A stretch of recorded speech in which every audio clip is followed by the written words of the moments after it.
Anlaşılan bazılarından destek alıyor bu delikanlı ha? Doğru.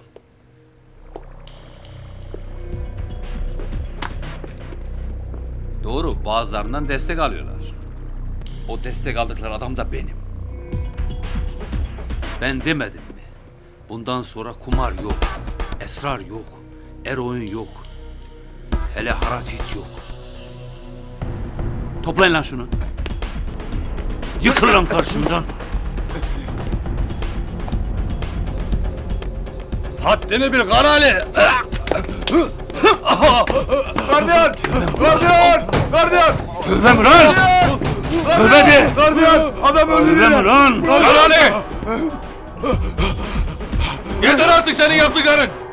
Kapat ulan o mazdalı! Kapat! Bırak ulan! Öldüreceksin! Gel lan buraya! Demedim ulan! He? Kumar yok, Yok ağam! esrar yok! Tövbe ağam! Yok da lan! Tamam ağam! Tamam!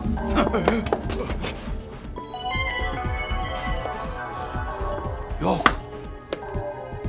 Yok lan! Yok bir borcu yok! Hiçbir borcun yok! Yok! Kumar yok ağam! Bundan sonra yok! Yok de! Yok!